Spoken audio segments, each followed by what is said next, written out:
आइए, मैं भूदेव शर्मा आपको हिंदी की ऑनलाइन क्लासेज में क्रिया के दूसरे भेद प्रयोग व अर्थ के आधार पर क्रिया के भेद के बारे में आज पढ़ाने जा रहा हूं। देखिए, प्रयोग व अर्थ के आधार पर क्रिया के निम्न दो भेद होते हैं। प्रयोग व अर्थ के आधार पर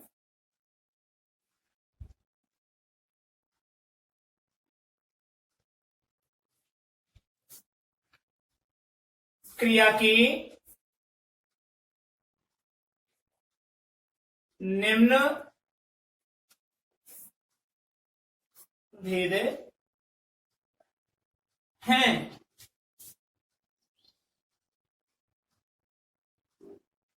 नंबर 1, प्रेरणार्थक क्रिया।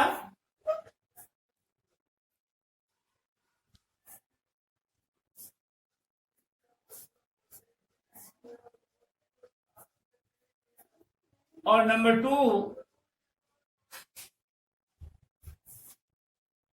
दूसरा है पूर्वकालिक क्रिया।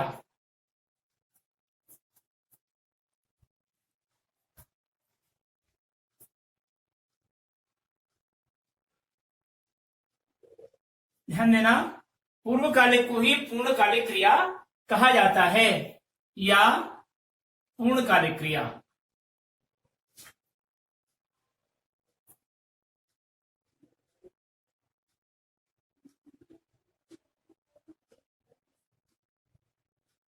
पूर्वकालिक या पूर्णकालिक क्रिया।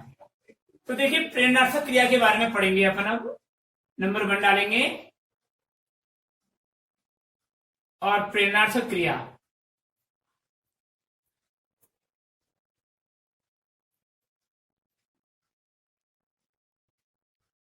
देखिए, मैं बताऊं आपको, प्रेरणा अर्थक अर्थात प्रेरणा प्रदान करने वाली क्रिया प्रेरणार्थक क्रिया कहलाती है। यानी प्रेरणा कर्ता जिस वाक्य में कर्ता स्वयं क्रिया न करके दूसरों से कराने के लिए प्रेरित करता है, उसे प्रेरणार्थक क्रिया कहते हैं। क्या मतलब? जिस वाक्य में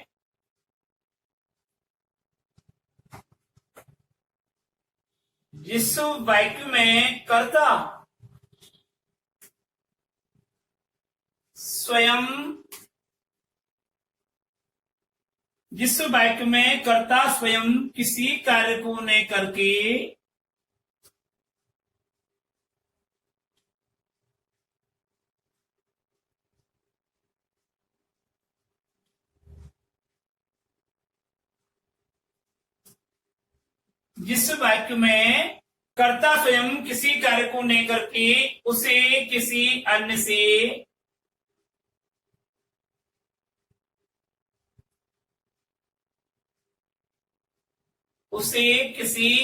से करवाने के लिए प्रेरित करता है।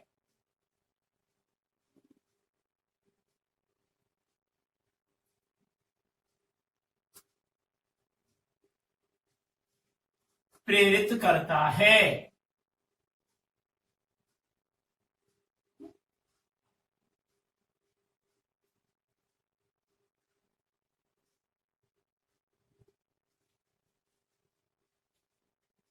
उसे प्रेरणार्थक क्रिया कहते हैं।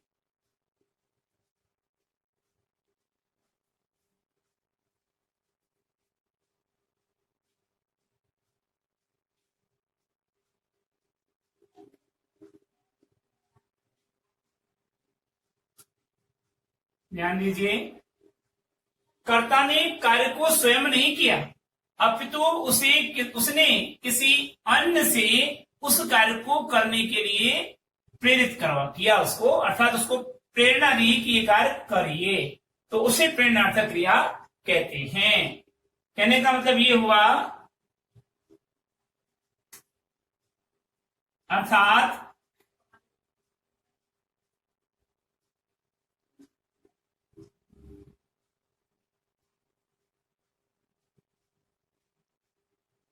वाक्य में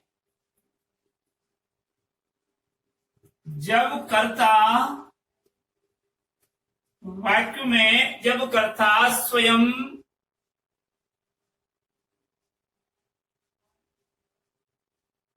किसी कार्य को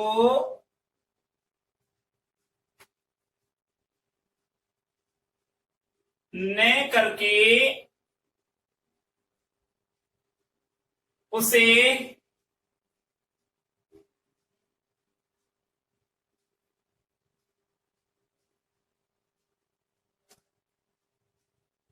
किसी अन्य से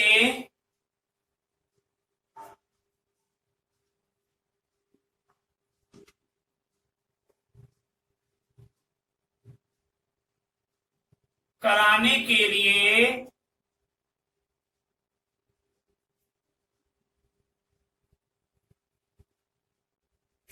प्रेरणा देता है।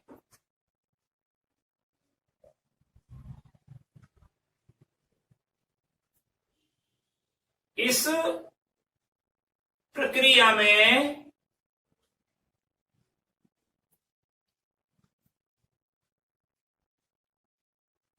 उत्पन्न होने वाली प्रयुक्त होने वाली क्रिया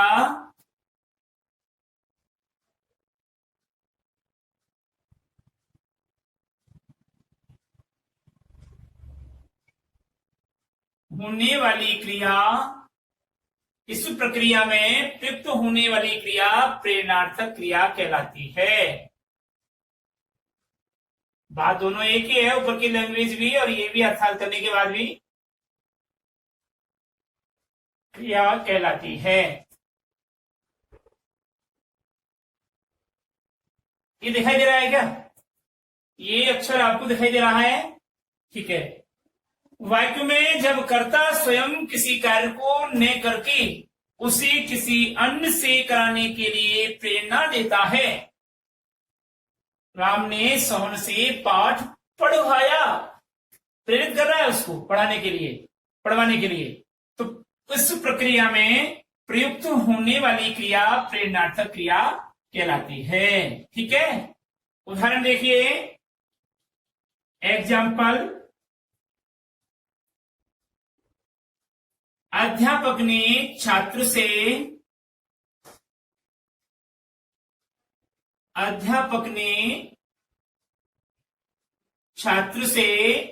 पाठ पढ़वाया।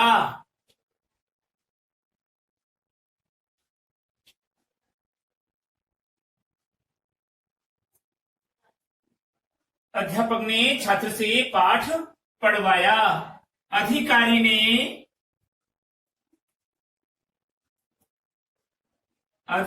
ने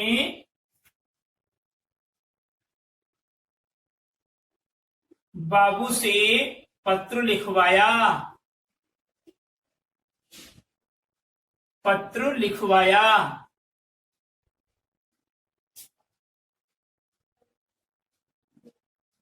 सिपाही ने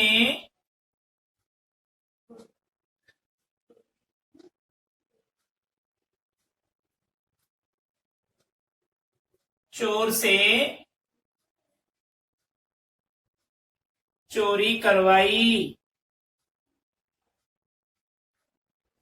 तो कहने का मतलब पढ़वाया, लिखवाया, करवाया, ये भावार्थ निकलता है जिस क्रिया का, वे क्रियाएं क्या कहलाएंगी? प्रेरणार्थक क्रिया कहलाएंगी। कहने का तात्पर्य ये हुआ कि कर्ता द्वारा स्वयं कार्य न करके किसी दूसरे को कार्य करने के लिए प्रेरित किया जाता है, उकसाया जाता है। ऐसी क्रिया को प्रेरणार्थक क्रिया कहते हैं। यहाँ छात्र से पाठ पढ़वाया, लिखवाया, यहाँ चोरी करवाई, दौड़वाया, है ना, हंसवाया, रुलवाया, इस तरीके का भाव जब आता है क्रिया में तो वह प्रेरणार्थक क्रिया कहलाती है। अब आता है पूर्वकालिक क्रिया। बता दें, पूर्वकालिक क्रिया।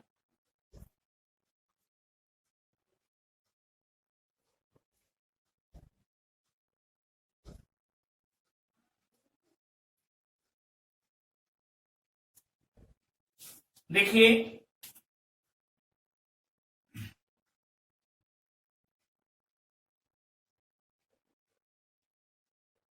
पूर्वकालिक क्रिया।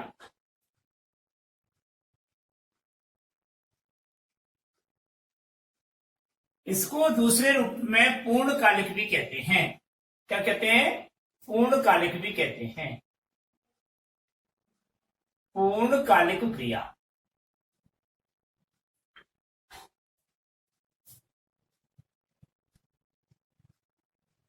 ठीक है, अब अपन पढ़ते हैं पूर्वकालिक क्रिया या पूर्णकालिक क्रिया, इसके बारे में।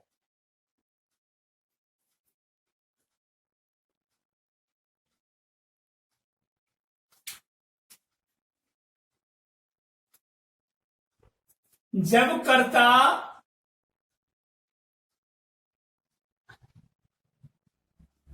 एक कार्य समाप्त करके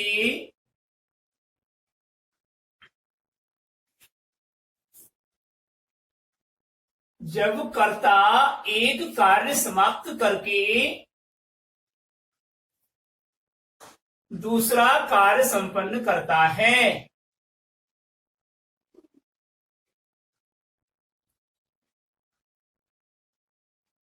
जब कर्ता एक कार्य समाप्त करके दूसरा कार्य संपन्न करता है,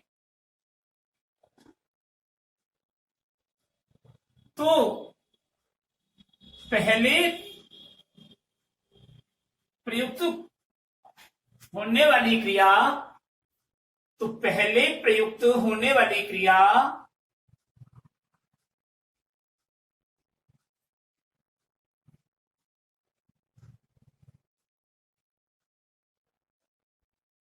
होने वाली क्रिया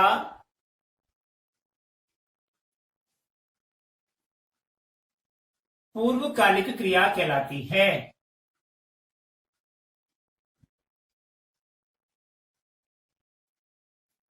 पूर्वकालिक क्रिया कहलाती है।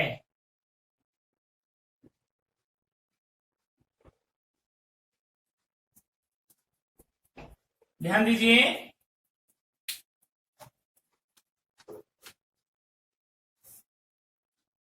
जब कर्ता एक कार्य समाप्त करके दूसरा कार्य संपन्न करता है,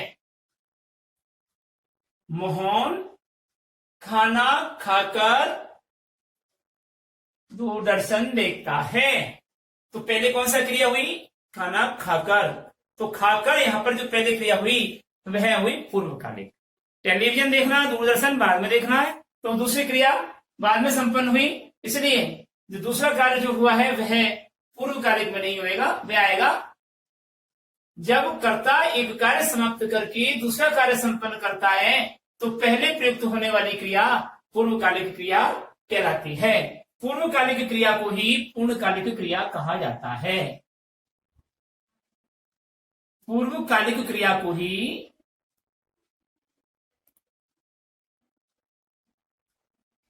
पूर्णकालिक क्रिया कहा जाता है। पूर्णकालिक क्रिया कहा जाता है।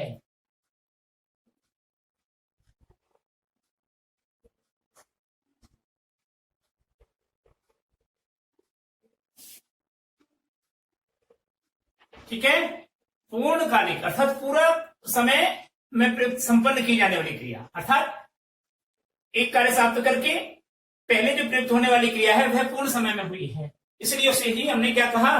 पूर्वकालिक क्रिया कहा है। जैसे एग्जाम्पल देखिए, मोहन स्नान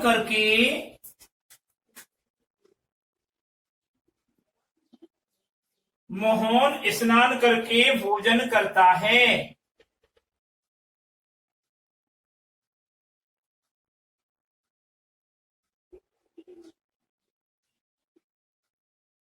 तो यहां पर पहले संपन्न कौन सी हो रही है क्रिया? पहले कौन सी क्रिया कार्य कर रही है? तो पहले कर रही है स्नान करना, तो ये पूर्वकालिक क्रिया है। भोजन करना नहीं, स्नान करना, तो ये आपकी पूर्वकालिक क्रिया है। दूसरा उदाहरण देखिए, राधा कुछ खाकर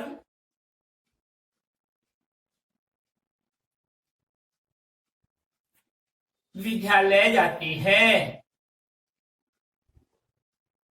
विद्यालय जाती है।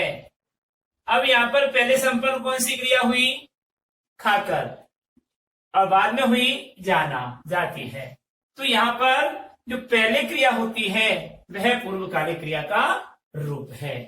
ठीक है, तो यहां पर क्या हो गया कि जब कर्ता एक क्रिया समाप्त करके दूसरी क्रिया करता है, आगे ना, अर्थात हम इसको ऐसा लिख सकते हैं, अर्थात जब कर्ता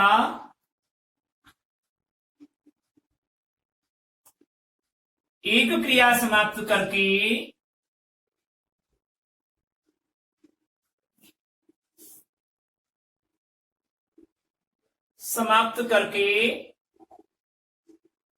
दूसरी क्रिया संपन्न करता है, दूसरी क्रिया संपन्न करता है,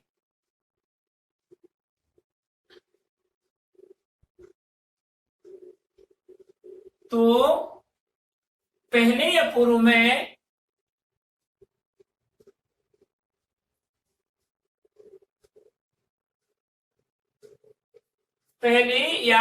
में संपन्न होने वाली क्रिया पूर्वकालिक क्रिया कहलाती है। संपन्न होने वाली क्रिया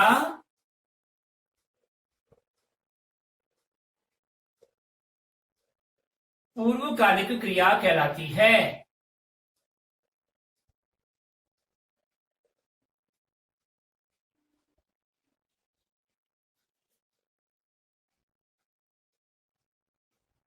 ठीक है, इन्वर्टेड कॉमास क्लोज, यहां से इन्वर्टेड शुरू हुआ था।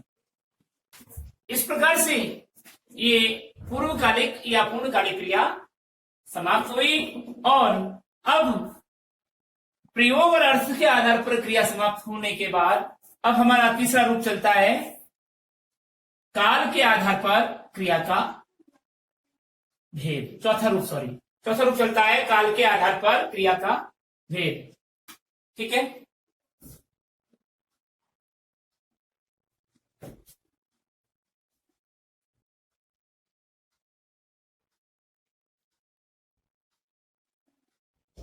पहला रचना के आधार पर क्रियाभेद,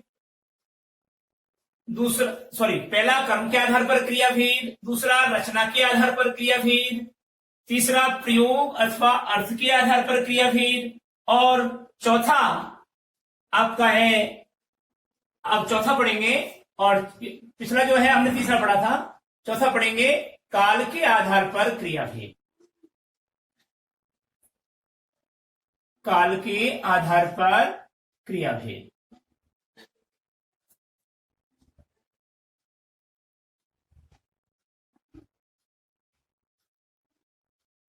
काल के आधार पर क्रियाभेद कौन से हैं? देखिए जी, आप सब जानते हैं काल यानी टेंस, और आपने सब ने पढ़ा है काल के आधार पर क्रिया के निम्न तीन भेद होते हैं। कौन कौन से अंग्रेजी में पढ़े हैं? टेंस तीन प्रकार के होते हैं, प्रेजेंट टेंस, सबसे पहले पास्ट टेंस, प्रेजेंट टेंस और फ्यूचर टेंस। तो ऐसे ही हमारे काल के आधार पर क्रिया के भेद देखिए, पूर्वकालिक क्रिया, काल के आधार पर क्रिया के भेद देखिए, भूतकालिक क्रिया। तो पहले लिख देते हैं इसका फाउंडेशन। काल के आधार पर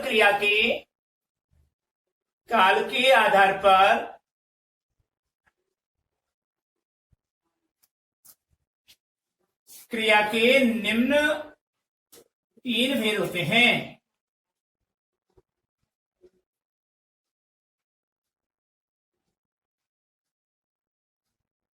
तीन भेद होते हैं।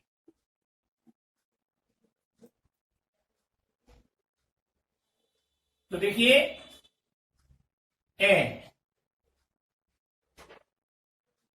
देखेंगे पहले बिंदु में यानी ए बिंदु में देखेंगे भूतकालिक क्रिया। भूतकालिक क्रिया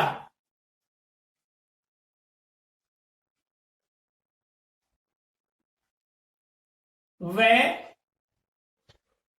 वर्तमान कालिक क्रिया,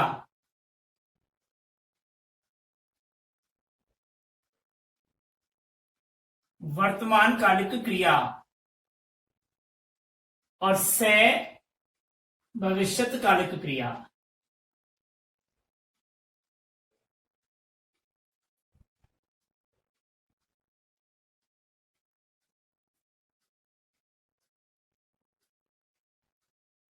जैसा कि नाम से पता चलता है कि भूतकाल में प्रयुक्त होने वाली क्रिया भूतकालिक क्रिया, अर्थात भूतकाल का बोध कराने वाली क्रिया भूतकालिक क्रिया, वाक्य में वर्तमान काल का बोध कराने वाली क्रिया वर्तमान कालिक क्रिया, और वाक्य में भूतकाल का बोध कराने वाली यानी बीते हुए समय का बोध कराने वाली क्रिया है भूतकालिक क्रिया। चल रहा है, ये वर्तमान समय में है, उसे वर्तमान कालिक क्रिया, और आने वाला समय की बात करने वाली क्रियाएं भविष्यकालिक क्रिया कहलाती हैं। तो पहले बिंदु पर पढ़ेंगे हम भूतकालिक क्रिया।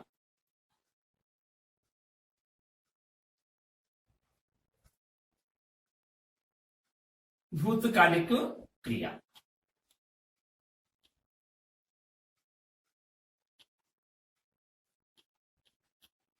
क्रिया का वह स्वरूप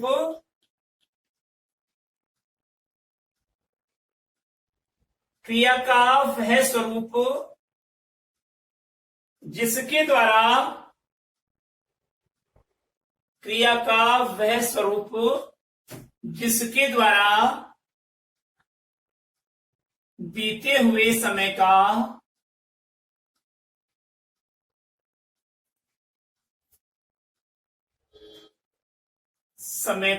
बोध होता है।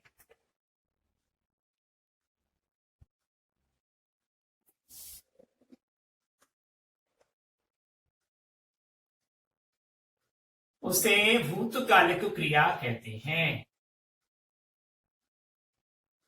उसे भूतकालिक क्रिया कहते हैं।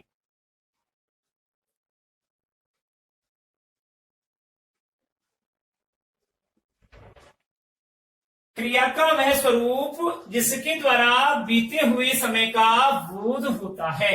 वाक्य में बीते हुए समय का ज्ञान कराने वाली क्रिया भूतकालिक क्रिया कहलाती है। अर्थात हम इसको ऐसे भी लिख सकते हैं,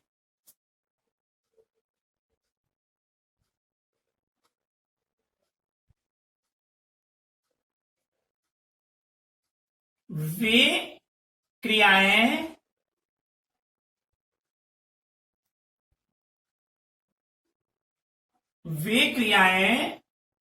जो किसी वाक्य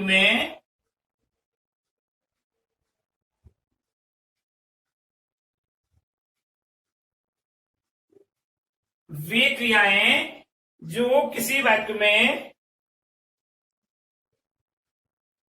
बीते हुए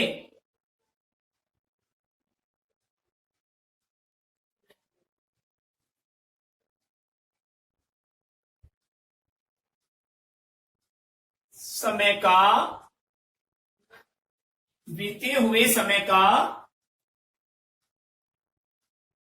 ज्ञान कराता है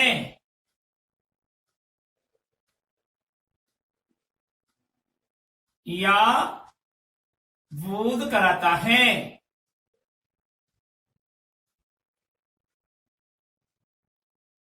वे क्रियाएं जो किसी वाक्य में बीते हुए समय का ज्ञान कराते हैं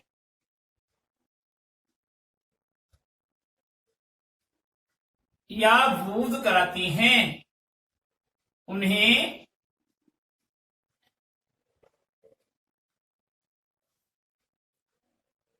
भूतकालिक क्रिया कहते हैं।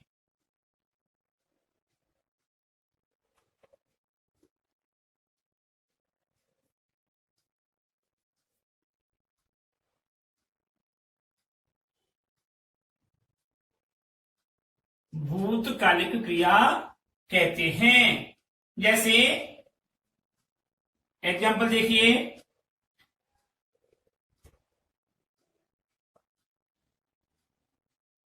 भूदेव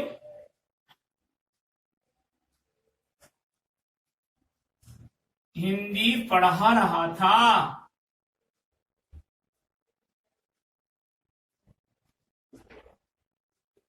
यानी कि बीते हुए समय का इस क्रिया के द्वारा ज्ञान हो रहा है कि अब नहीं, बीते हुए समय में पढ़ाया था। इसलिए अगला देखिए, दूसरा उदाहरण देखिए इसमें।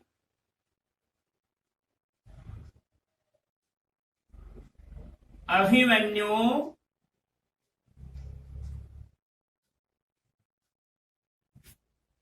चक्रव्यूह में मारा गया।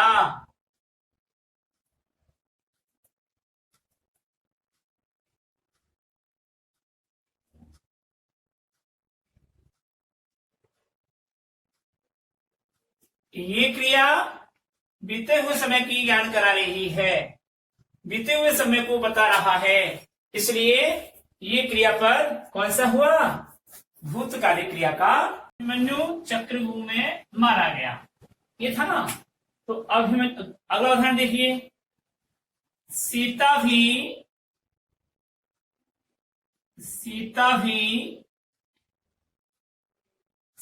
राम के साथ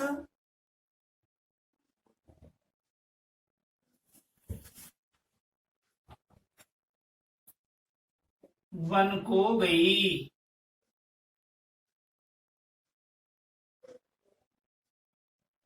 थी।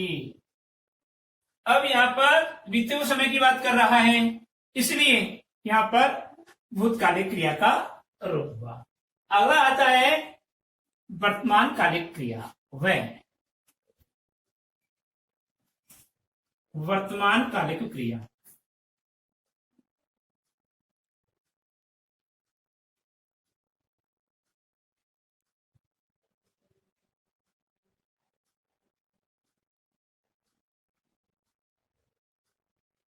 वर्तमान कालिक क्रिया में देखिए,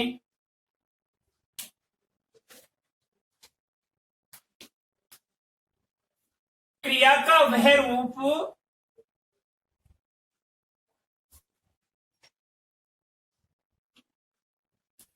क्रिया का वह रूप जिसके द्वारा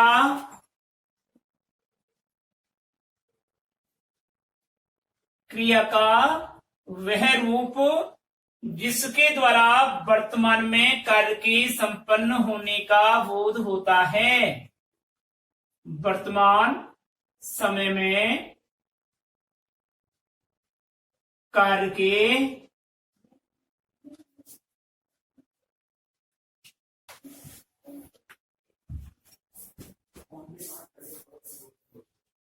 संपन्न होने का बोध होता है।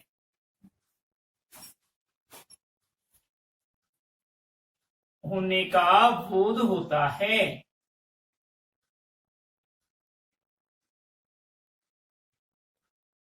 कौमा उन्हें क्या कहते हैं, वर्तमान कालिक क्रिया कहते हैं। वर्तमान कालिक क्रिया कहते हैं।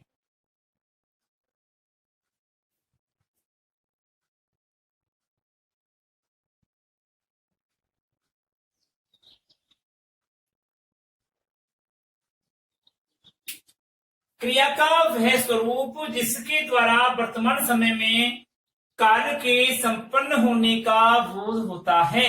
कौन से समय में, वर्तमान समय में। उस क्रिया को वर्तमान कालिक क्रिया कहते हैं। उदाहरण देखिए,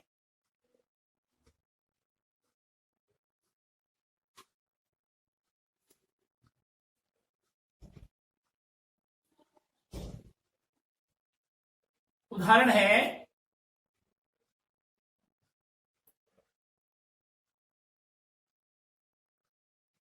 पलक गाना गा रही है।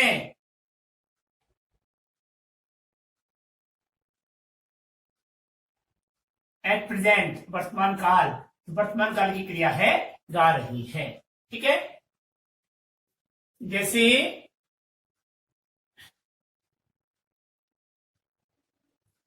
वर्षा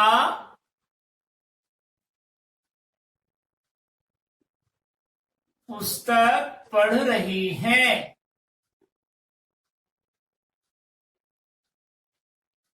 पढ़ रही है।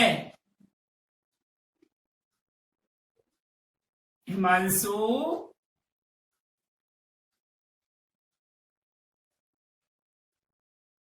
विद्यालय जा रहा है। ये सब जा रहा है, पढ़ रही है, ये सब वर्तमान काल का बोध कराने वाले क्या हैं? शब्द हैं। और यहां इनसे वर्तमान काल की क्रिया का ज्ञान हो रहा है। अब आता है आपका से, भविष्यकालिक क्रिया। भविष्यकालिक क्रिया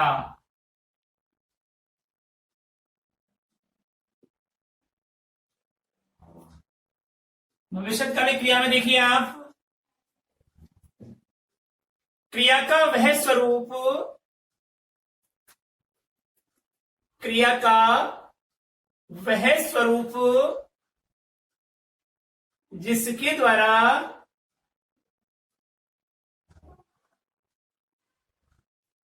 क्रिया का वह स्वरूप जिसके द्वारा आने वाले समय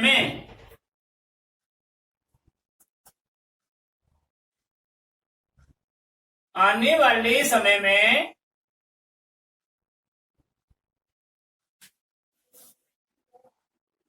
कार्य के संपन्न होने का बोध होता है। कार्य के संपन्न होने का बोध होता है।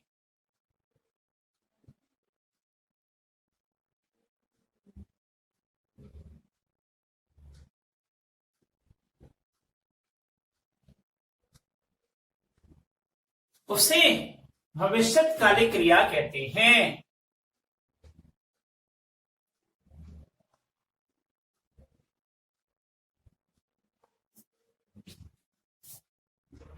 भविष्यकालिक क्रिया कहते हैं।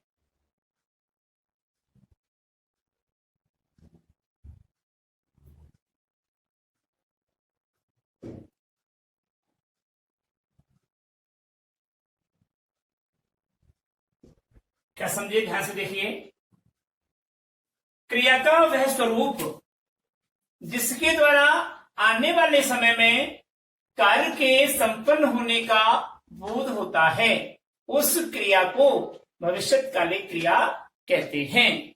जैसे उदाहरण दीजिए, सलीम फुटबॉल खेल रहा है। सलीम फुटबॉल खेल रहा है।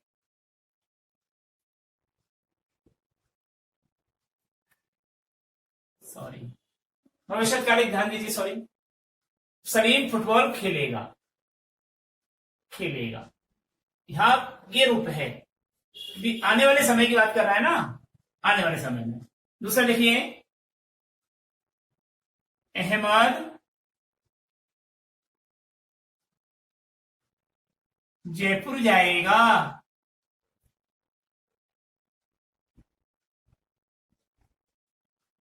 ये रूप क्रिया के आने वाले समय का द्योतक है, आने वाले समय का ज्ञान करा रहे हैं, अतः यह भविष्य काल की क्रिया है। इस प्रकार हमारे क्रिया का ये रूप आज पूरा हुआ। मतलब किसके आधार पर? काल के आधार पर क्रिया के भेद संपन्न हुए। तो क्रिया का ये चैप्टर हमारा यहां तक पूरा हुआ। अब हम पढ़ते हैं अगले लेसन में, हम पढ़ेंगे क्रिया पद का पद परिचय करते समय किन किन बातों का ध्यान रखना चाहिए। अगले लेसन में क्या पढ़ेंगे? क्रिया पद का पद परिचय करते समय किन किन बातों का ध्यान रखना चाहिए। तब तक के लिए हम विदा लेते हैं। नमस्कार।